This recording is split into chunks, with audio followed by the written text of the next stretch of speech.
Edie Fraser, CEO of Women's Business Collaborative. It was only some 26 months ago when Alex Jung and a group of us said we really wanted to change the roadmap and the results for women in business. We took the data from OECD and the World Economic Forum that said it would take 117 years to get to parity. And we said, what if we could build a giant collaborative with all the major women's business organizations and collaborate and bring other leaders together from our board, our advisory leaders council to really drive change. And with that, we established 9 action initiatives. And clearly, we report on the stories, the leadership, and the data on each. So just very quickly, as we have taken all 52 groups now and have them lead different initiatives, and I think we know, but we track women CEOs in Fortune, in Russell, on private companies, on entrepreneurs above $500 million, and we put out a major report and we announce every new woman CEO.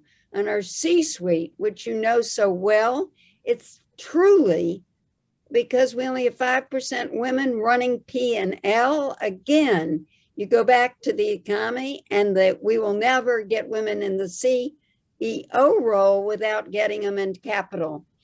And the third group that we've got on women in corporate boards, we're seeing a sea change because as we've been tracking with Equilar the last 7 months, we've been seeing an average of 41% women being named to public boards, and we name the companies and the people every month.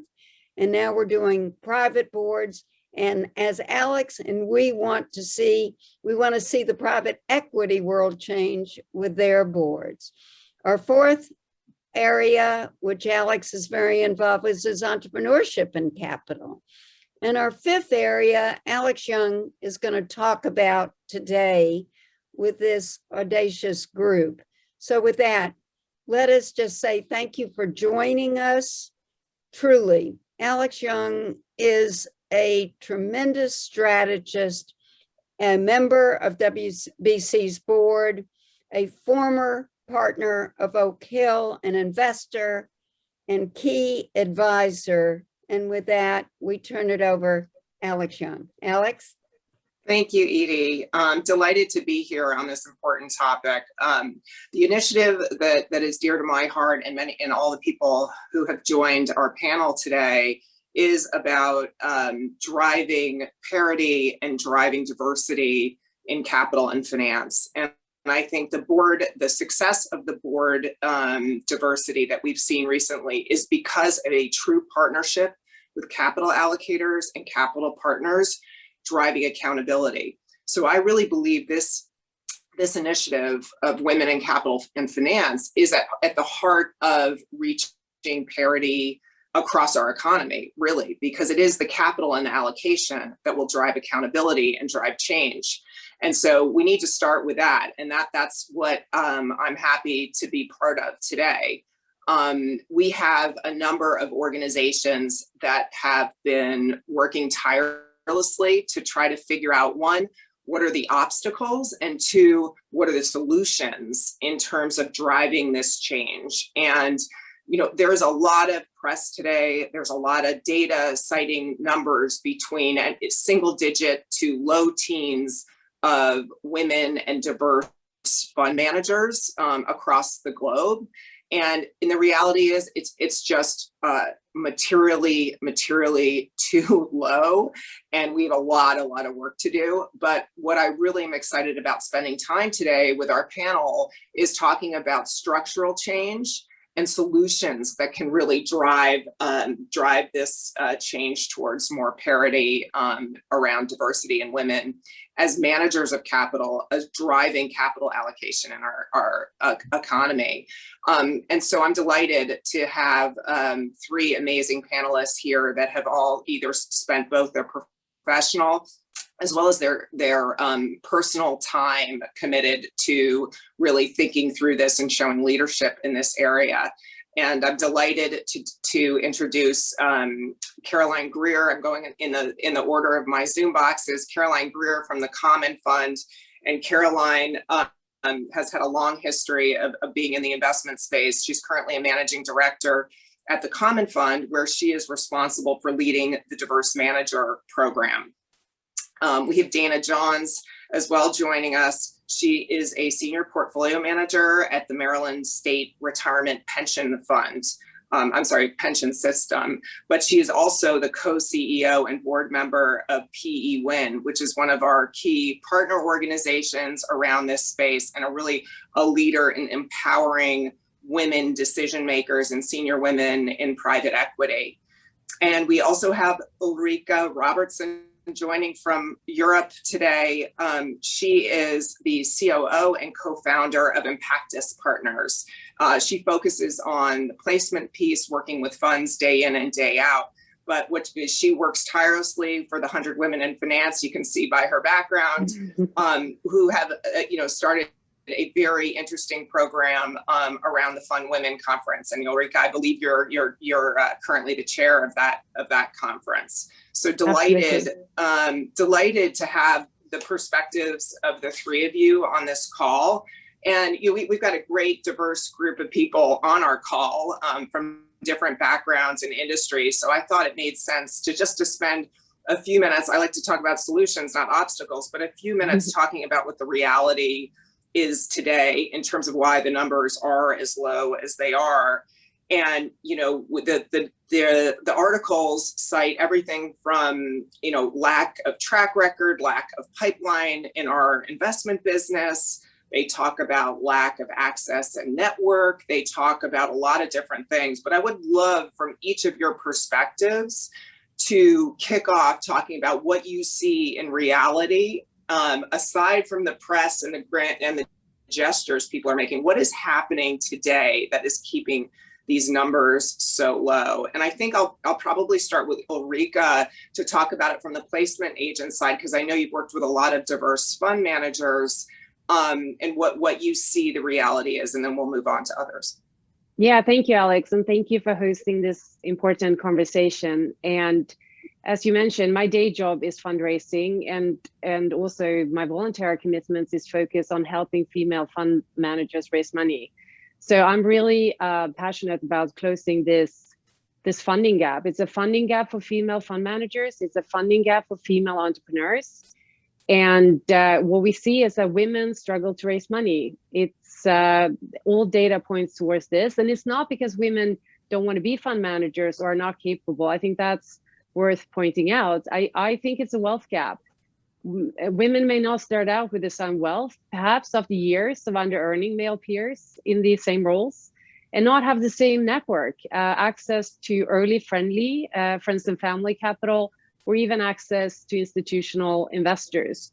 So it's a lack of opportunity to get that chance to prove themselves, sometimes without a traditional track record, and sometimes even with a track record.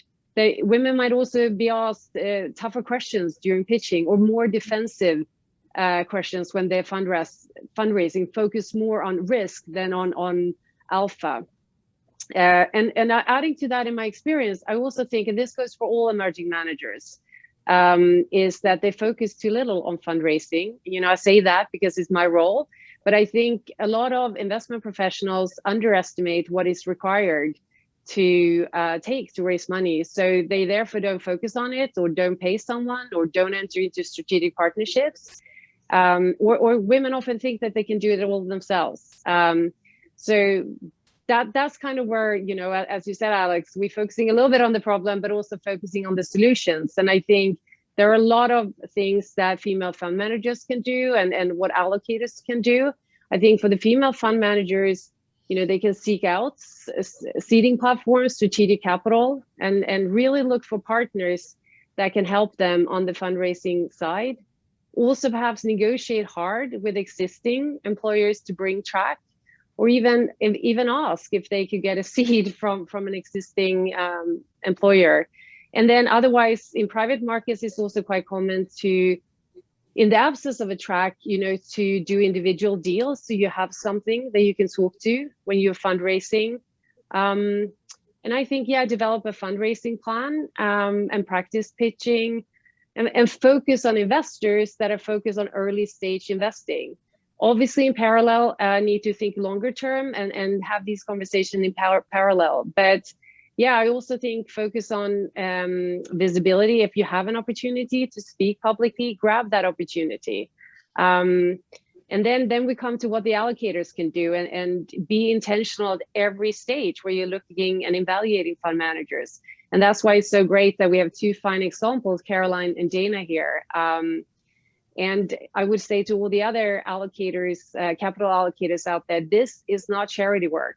We're not asking you to give up returns. We'd rather want you to expand the talent pool. And it's an opportunity to find new sources of alpha. And when it comes to the allocator teams, it's important that the people doing manager research and handing out these checks are also diverse to avoid biases. And I think I'll pause there. No, that's a great perspective and some great, hopefully we have some new potential fund managers on the call too. But I mean, it's a great segue to, let's start with Dana, who sits and allocates capital every day, in addition to her leadership in PWIN. Dana, can you share some of the things that you see that are really holding back these numbers?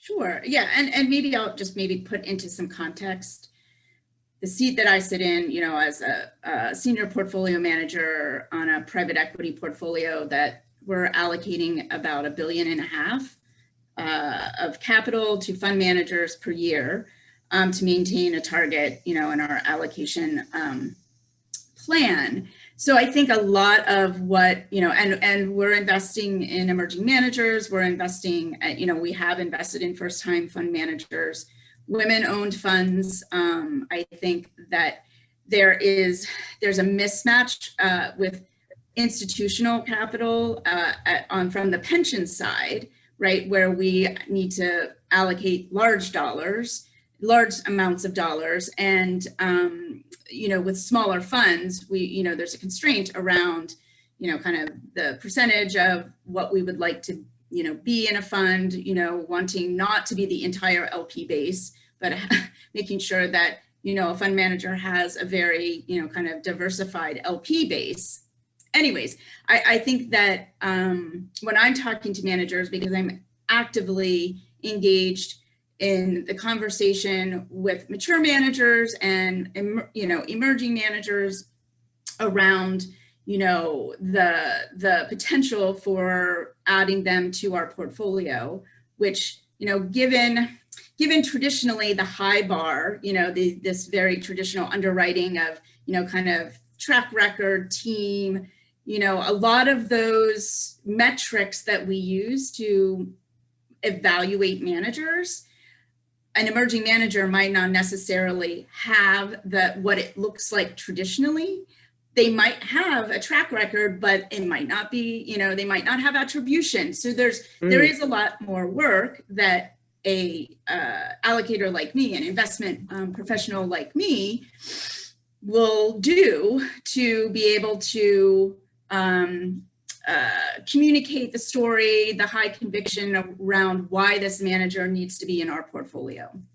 So there's a lot around that. And I do think that a manager who would like to become institutional, there's a path for that. And along the way, I think that there are sometimes better matches for the capital that you take on initially, and the types of LPs that will be your kind of base as you grow into what they, call an institutional fund. But, there are, as Ulrika, kind of mentioned, kind of seeding platforms, family offices, smaller LP, pools of capital that would be a better match. I think that contributes a lot to your question is, why do the numbers continue to be low? I do think that there's absolutely a wealth gap, right? When a woman does not see her path to partner, in the next 25 years or something like that, that there is a, kind of, and there are a lot of women out there, I'll switch to PE Win, that really do want to raise their own funds, but they don't have carry in a fund. They don't have the, kind of that couple of $1 million for operating, kind of starting up the fund to be able to stopgap, till they start to actually generate fee, to be able to, build the team. Anyways, I just think there's a variety of different reasons for, the depression, kind of the numbers being so depressed or not being able to kind of break through. Bring them up. Yeah. Bring them up. Which is, kind of in terms on a solution side where PE Win, and I don't want to get still, kind of get way into this, but we have come up with a solution to support women who would like to raise capital. We're not providing capital at this point, but we are providing the network, the support, the guidance and mentorship to be able to raise a fund, and the network and connection to meet, like-minded, the LPs that would potentially are very interested in supporting, a diverse team, women-founded team, fund managers. So I'll stop there because I think you guys both hit on just to define it a bit. And we talked about three very structural issues. The track record issue is a structural issue men, women, diverse managers have when you're coming out of a place and figuring out a way to bridge that appropriately.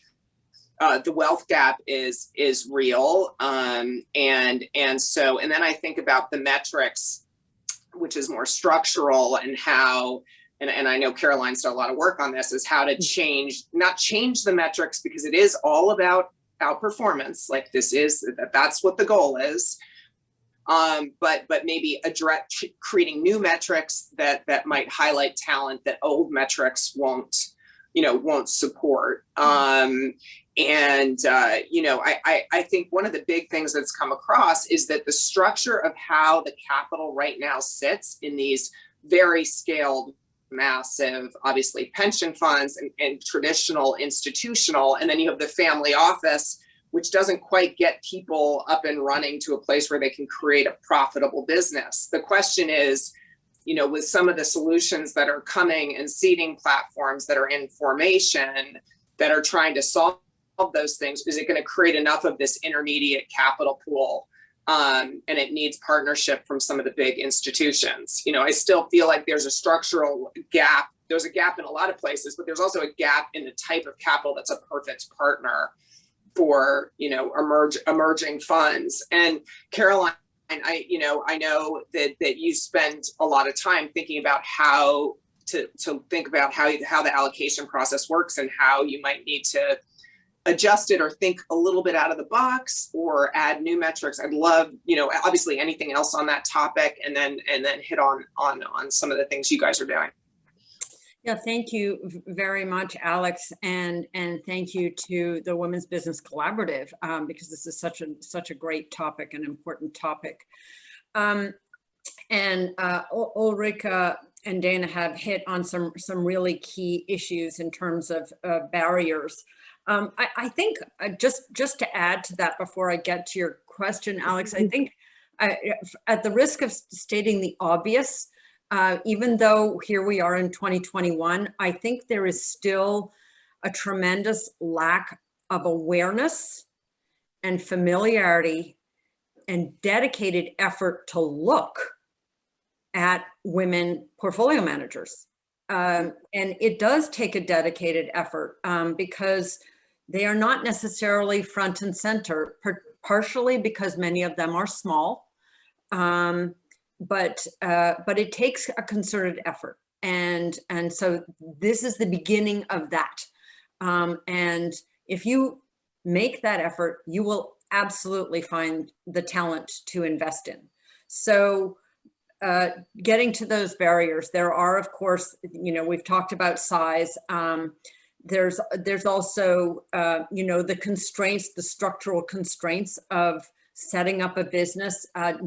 Different asset classes have different constraints. We see a lot more new managers, women and minority managers launching in the private space, to Dana's point, than we do on the public side because of the registration barriers there. And so when we talk about trying to overcome those barriers and make somebody, a woman portfolio manager who's small grow, the retail or high net worth avenue is obvious. But what we've done is, because we are a large investor, but what we've tried to do is allocate on a customized basis smaller amounts to smaller managers. So if we have a client that has a diverse mandate, we can invest, $1 to $5 million, say, with a woman portfolio manager. And that gives her, number one, the capital, but number two, it gives her the ability to say that Commonfund is invested with her. And we do allow managers to do that, to use our name in order to go out and help generate more assets.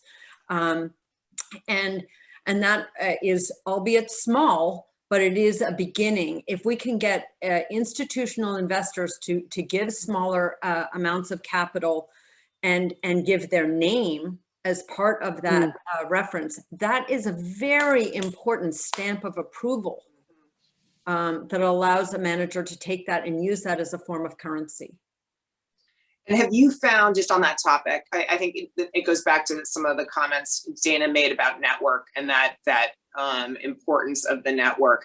Have you found that you're actually making calls to some other like-minded pension and allocators and saying, I know you're working on the diverse program, here's one you should take a look at? Do you think it's gotten to that place where there's collaboration among the people that are focused on it, and they're saying, well, let's because resources are tight and these funds are small, is there a collaboration going on where people can actually work together and try to overcome some of the scale issues?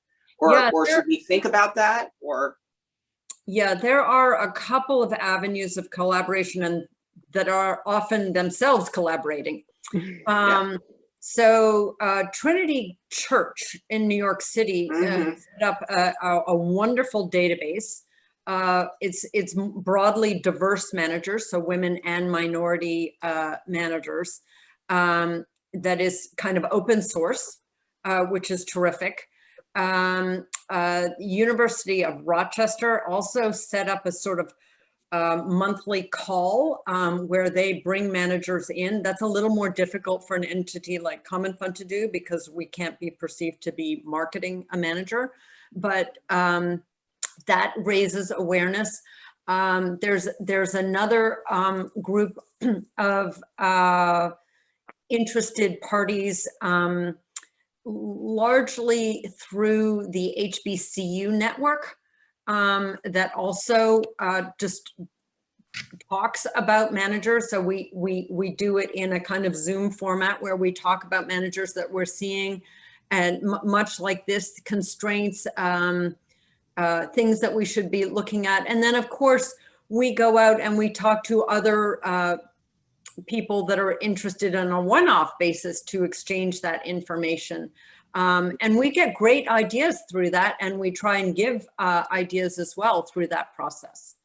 Yeah, no, that's great to hear. And I think there's been a proliferation of conference managers that are attacking this as a ripe business opportunity. But at the end of the day, we all know that we trust our network, and going to a conference is one thing, you get some idea, but really the hard labor of it is really more about the core, diligence work. But I think that's a great point. I mean, you hit on some, one thing before we get to some of these innovative programs that all of you guys have worked on, I would love to just hear, are there, you talked about structural change and being more creative. Do you think any of the metrics, and I guess this is more Dana and Caroline, do you think any of the metrics are changing? I mean, have you changed your investment process, or is it under a broad qualitative, piece that's very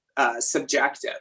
Have you changed your internal allocation process because you said, we're trying to be more intentional? I can absolutely address that. Interestingly, what we've done is we make sure that we incorporate women and minority managers in every manager search that we do across every asset class at Commonfund. It's very, very important. That means that there is always at least one diverse manager on the roster of managers being considered for a slot, whether it's in a commingled fund or in a customized portfolio. So that really changes the game in terms of eyeballs and focus. And that's the most important thing. We built a customized database to do this at Commonfund, and we also built a dedicated portal for women and minority managers.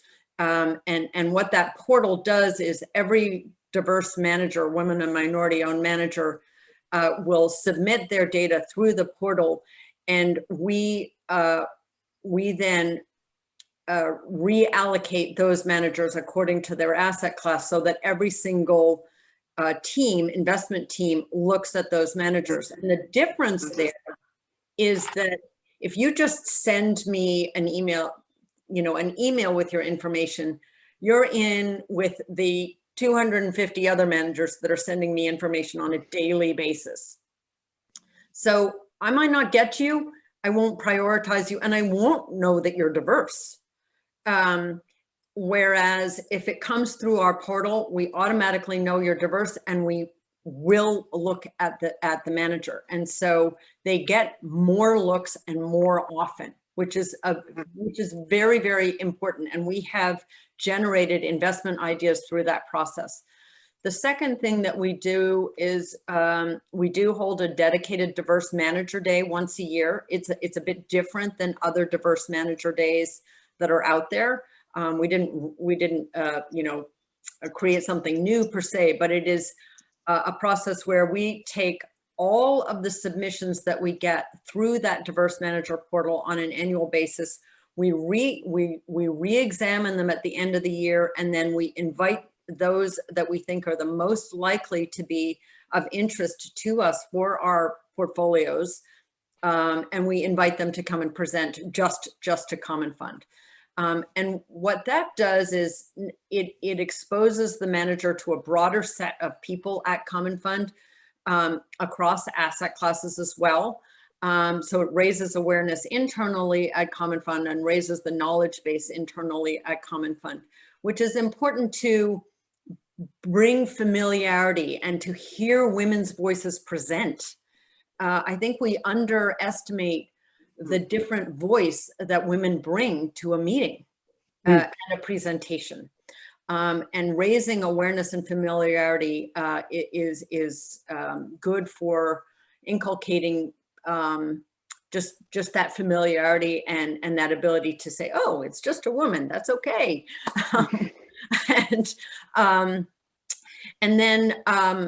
But in terms of the actual investment process, the qualifications that we use to make an investment, we believe very strongly that the standards are not different for a woman or a minority manager. That the process has to remain the same, because we want everyone on the investment team and the client to have the same conviction with respect to that woman-owned manager as they do for any other manager. Yeah, that makes sense. I mean, Dana, do you want to add anything to? Yeah, I would just say I agree. Our investment standards have not changed. I think what has evolved over time is the information that we collect about our managers. We've added into our investment recommendations the work that we're, including, kind of ESG and diversity sections where we're tracking, kind of existing managers. So I'm just talking about the existing portfolio right now, but that it also helps us think about, what does diversity look like in our portfolio? And right now that data kind of sits, in these investment recommendations, and it's not been collated or so we are looking for a way to, across the portfolio, all asset classes, mine for that data, and then be able to kind of generate a report where we can think about, productively and talk, kind of think about it with internally, and then also have discussions with our managers around approaches to diversity. How are you diversifying your teams? As it relates to kind of not managers that are not in our portfolio that we're looking at, I know just from my own perspective, the give back that I can, provide, if I can't actually provide capital, I can certainly provide my network. And so I'm very actively engaged in, when I meet a manager, and I would encourage, if there's managers in in our participants that, now's the time, I'm captured in my dining room for, I don't know, maybe another month or so before I go back to the office. I don't know when I'm going to be able to start traveling again. So I do think that, reaching out to managers, but understanding what the programs are and thinking about the angle that you would like to, I'd like to learn more about your program. How can I eventually become part of your portfolio? Those kinds of questions, I'm happy to answer all day long. And at the same time, kind of connect managers with LPs that, may be more appropriate, or just kind of continue into the network, so that they can help, the networks are so, kind of expansive. But, back to kind of, at Maryland, we have this Terra Maria program, and it was started, 2008 or so. And so dollars are allocated, over time, it's been about 13 billion, but it's on the public market side, and it's managed through program managers. On the private market side, we've always invested directly into fund managers, whether it's private equity, real estate, credit. But predominantly it's private equity, because that's where kind of the highest number of managers are that, we can evaluate and think about what they look like in our portfolio, although that's growing in all of the asset classes. So it's great to see, I think, from, I've been at Maryland for 10 years. So I think that if there's no longer, there are no female managers out there that we can invest in. There are absolutely, growing every day female managers, more diverse, kind of emerging managers out there. They are talented. There's been that much more time where if they've spent time in a private equity firm or a venture firm, that they have been building their track record and been engaged in, whether they're in a large firm and, kind of having the benefits of a big platform, to a smaller middle market type of firm where, kind of probably wear a lot more hats. So I think that there's talent that's coming out. Again, as Ulrika mentioned, I think for women, there's a wealth gap that, we just need to kind of figure out that, solution.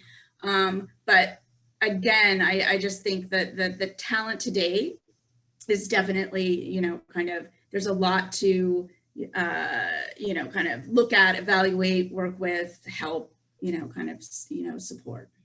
Well, it's a great segue. I mean, I think we want to be optimistic too, because, in the work that we're doing around the seeding space, at our firm, the work we're doing on the seeding space is showing us, more than 1,000, 2,000 plus across diverse managers in very different scale and size.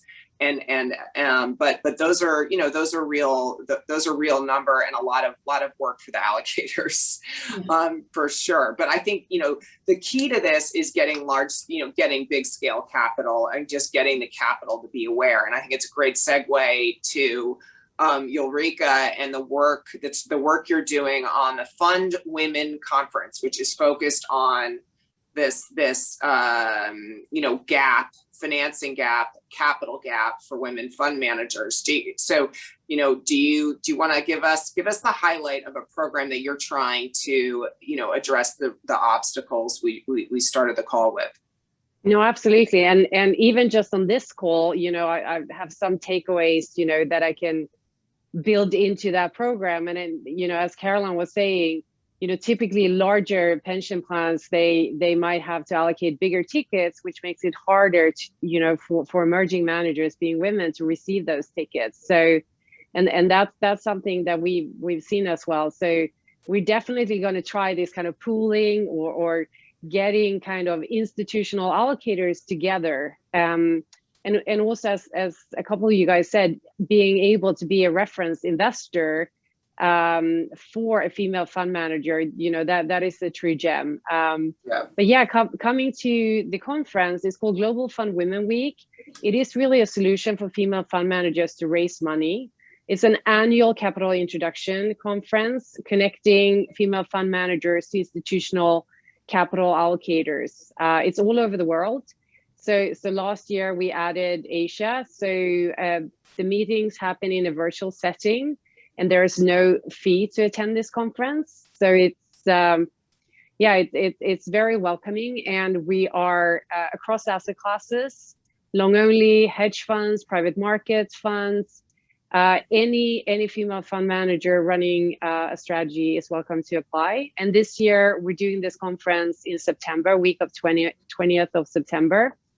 And, you know, coming back to the objectives and the things, you know, the solutions that we've been talking about is really elevating visibility of female fund managers and enabling these connections and encouraging increased capital allocations to women-led investment team or women-owned firms. So a couple of data points from last year. Last year, we had 200 managers participating across different strategies, across different regions. I think the majority of the managers were North America, but also from Europe and Asia. Then we had 450 institutional allocators, men and women, and over 1,000 meetings took place. So we're currently gathering feedback from last year in a survey, and 10% of the surveyed managers have already received a ticket. So, you know, that is a success. And 22% of the surveyed managers are in advanced due diligence. So yeah, that's some real action happening, and, you know, we continue to build on that.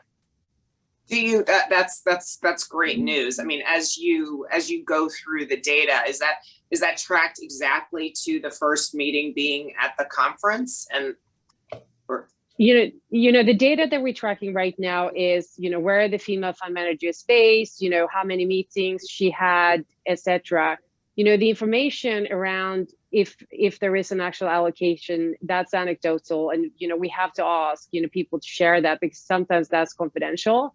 But I think, you know, over time we want to, you know, measure, and we want to track this as much as possible. And ultimately, coming back to the things that we talked around the data, we want to see AUM grow in this space. So that, I think that's the best way of tracking it, you know, over the next coming years, to see, you know, how much money can women manage. Yeah, no, that's great. And one of the things you talked about, 200 signed up, but, you know, I know that PE Win is focused on getting that number from 200 into many multiples of that. And actually, yeah, and I mean, I have seen some of the work that Project Pinklight has done, and it is an amazing program. Again, you know, I call it hand-to-hand combat, kind of, and a lot of time invested by senior women leaders across our industry to try to move that number. What what can you, well, first, please describe the program to people who don't know about it, and how you're looking to scale it, and what kind of results and metrics you guys are doing in terms of the, what you're seeing. Yeah, so WIN is there's about 800 members globally, and serving, or the membership is both LP, GP. There are some also consultants and kind of industry kind of participants, but primarily LP, GPs, which is unique. I mean, because this is we're promoting senior women in the industry. Or supporting senior women in this industry and women doing business with women. But Project Pinklight was launched in 2017. And initially it was, because we were all, I feel like it's saying analog, we were in person, East Coast, West Coast. And, there was a, kind of pool of LP GPs on each, kind of coast that would meet and meet with potential GPs who would like to raise a fund. But since COVID, we've been able to expand it so that we're meeting more frequently with GPs or women who would like to raise their own funds, and combining kind of LP and GPs from all over. So it's now a global kind of participation on the panel. And basically, kind of since 2017, we've counseled 26 firms.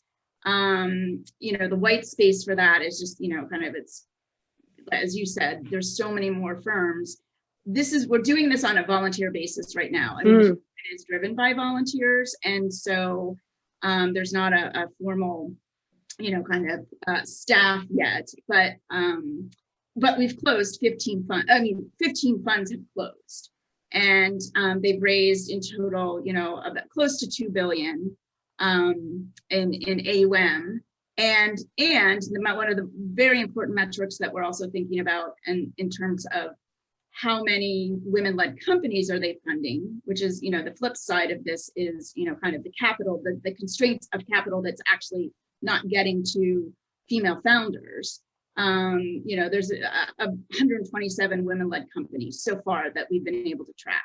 So we're, in terms of metrics, right, it's the capital that we're raising, that's being raised. It's that I know at least 2 of those funds of the 15 close are on their second fund. So, there's that metric, are they able to raise that second fund? And what things that we're trying to help condense, or the time that it takes to raise a fund. For women, I forget what the exact, I mean, it's, at least in my experience for, one of the funds, it was over a year. But then at the same time, there was another emerging manager run, kind of managed by men, and they raised it in 6 months. You know what I mean? So we have to like flip that as well, because it's ridiculous, that there's that disparity. And then, it's just, Fund 2 is sometimes a really difficult fund to raise, because you have a portfolio, but your portfolio, you haven't had any distributions yet. You know what I mean? There's been any exits, but I think what you can show is that you have built a portfolio, you're executing on your strategy, so I think sometimes it should be easier, right? But anyways. So Project Pinklight, I mean, we look forward to really continuing to, kind of support at least 8 to 10 firms a year that we can mentor. And then, we'll continue this virtual format because it really has allowed us to expand the number of firms. And then we'll just continue, refining, and actually out of this, we, because we're getting so much inbound, we're screening we have a Pinklight group, which are institutionally ready managers, and we have Pink Labs, where there are some women who want to raise, they're just not quite ready, but they certainly, we can support them by helping to guide them to that ready point. Working on the pipeline. No, I think it's great. I mean, both of these programs, are super innovative compared to where we were, 3 years, even though all three of you were working on this subject. The thing that I think we all struggle with is how to scale this. I mean, how do we partner with the largest institutional and asset managers who, are saying that they want to get more diversity in the firm, but they can't change their firm leadership overnight, and they can't change it. So how do we get them to really help scale this in a material way? Because as you said, you're all volunteering your time, both, Ulrika and Dana are volunteering their time, and their leaders in 100 Women Finance and PWIN are volunteering their time. But what if we can get this in a way where we get the largest asset managers to start seeing the progress you guys are making and doing it themselves too? And, what do you think is holding them back? Are they trying to figure it out themselves? Like, are they, how do we get more capital engaged in this solutions type of format and programming? I think I leave that open to the group. Just kind of to close. We have a few more. I'm just checking time. We've got a few more minutes. I've been actually seeing a lot of the larger, kind of asset managers starting to build out these platforms. Something I haven't seen, there's inbound to me about, getting my thoughts on, what that looks like, in terms of the opportunity. And so I do think that there's a movement towards. I do know PWIN will be having an announcement shortly in the next week or so, where we will be announcing, an executive director for PWIN. So we're really super excited about taking it to the next level, recognizing that, kind of the steering committee and the executive committee recognizing, we need someone who will be dedicated and help herd the kittens, herd the cats, as we're all like super busy, but have great ideas and, the initiative and passion there. But so we'll, I think it's next week, we'll be announcing it.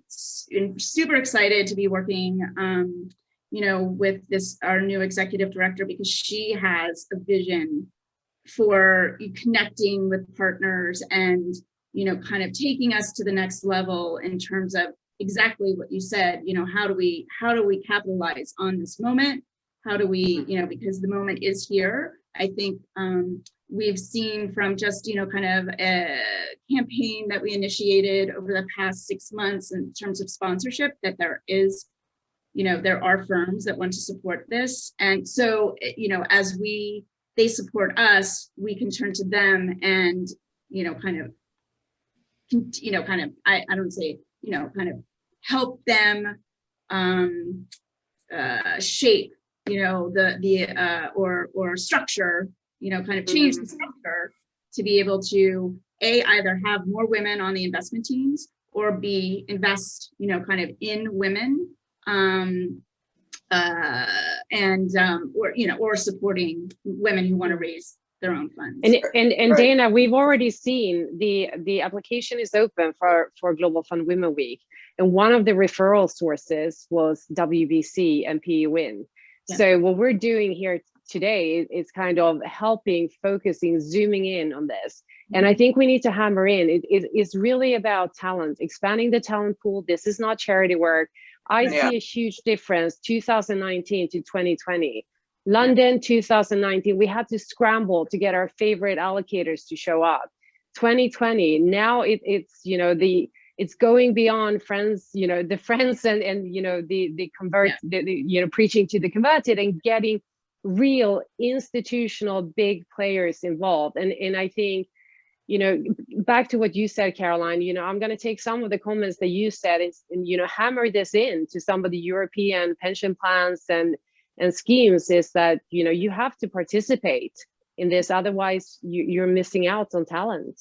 Well, you're missing. I mean, I think one of the things that I've been frustrated in seeing different approaches is you're not leading with investment outperformance and talent that's undercapitalized and differentiated perspective and differentiated networks and differentiated approaches. And by the way, different portfolios, because as Dana pointed out, there's great data that if you have more diverse investment committees, more diverse portfolio managers, you tend to have a more diverse portfolio because you're approaching your portfolio management differently. So this is, it goes all the way through the capital chain.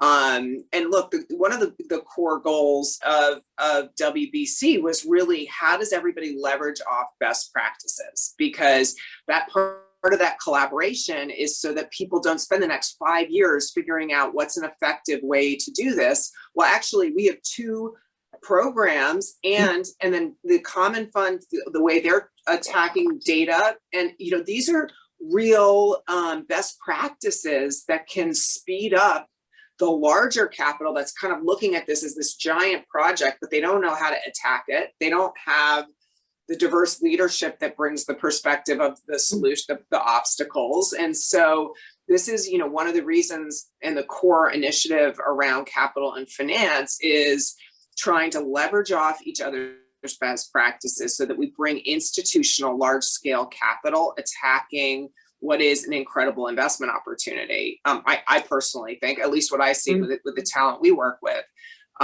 So I just hearing the dynamics of how everybody can work together, I think will really create change across a lot of different dynamics, not just in the portfolio management.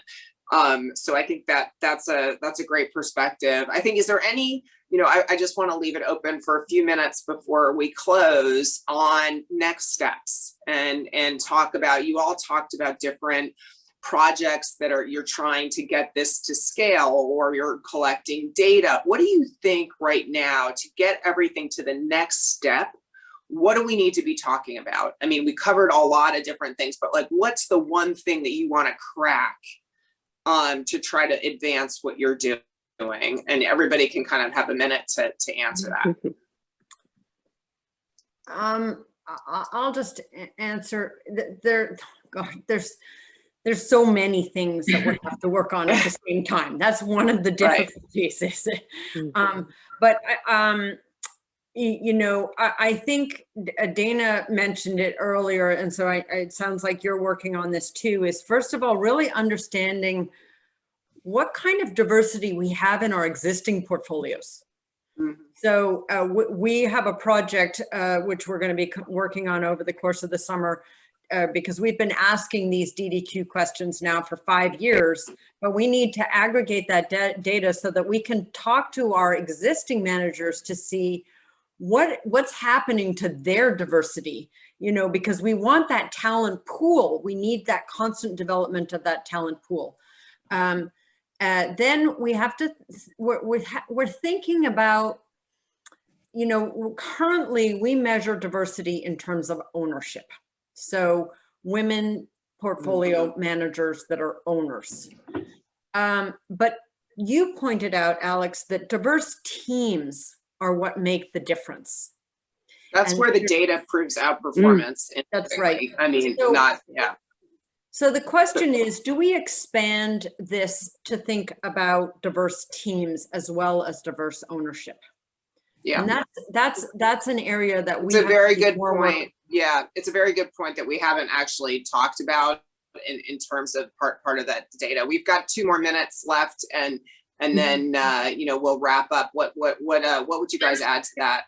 Yeah, I was just going to say we're focused on internally our data so that we can work with our managers and have productive conversations, and to track it in a way that we can see progress over time, and it helps us with our investment decision making process. If we have a full complement of all of the data, that helps us make so much more better decisions around investment kind of investments in the portfolio. So no, that's great. Well, it's really been a pleasure. I've spoke to each of you about a lot of these things that we're all brainstorming together, but I think amplifying the work that everybody's doing, and really I encourage everybody on the call to follow the WBC website that will, provide links to all of the work that we discussed today. and clearly to start seeing more of the success around both Project Pink Light, PE Win, and the Fund Women Conference, which is in September, and to encourage people to go to our partner organizations to see where there might be places where you can collaborate. The WBC is focusing very strongly, having worked with Morningstar on that data piece, and to make it more broad across asset classes. So stay tuned there. We're working through targeted press and data around that as a group. And I encourage anybody to reach out with any further questions to me. I'm happy to send it on to the panelists and encourage the debate and the brainstorming to continue. So thank you, each of you, for the work that you do and for the time that you spent with us, educating us and stimulating thoughts about how we can do and drive parity across women in capital and finance. So thank you. And I'll just pass it to Edie to say goodbye. Thank you, Alex Jung, and to you, Caroline and Dana and Ulrika. We are so grateful to you for giving us some real hope about capital, right, Alex? And to see that there are solutions growing, and the role of 100 Women in Finance and the role of PWIN, et cetera. But we've learned so much. And as you emphasize talent as well as the investment, we want everybody to listen to this recording, to get everybody back to all of you and Alex, as we truly look at these success factors and examples. Your focus on diversity is encouraging. And my colleague, Gwen Jung, just shared with me the good news on our corporate board report for May. We've been tracking for 7 months. And we've got to show the same thing on capital. But, you know, we were women at about 22% 18 months ago were being named to boards. For the month of May, we had 41.6%, 34% are women of color, 62% of those are Black women. So it's just, and we've been tracking it, naming every company. So I think as we track all the things you're doing, it's just truly illuminating. So we want the world to know, and all those in the capital community to know, Alex, what this capital group are doing. So we're just very grateful. Great. Thank you all. Have a great day. Thanks. Bye. Thank you.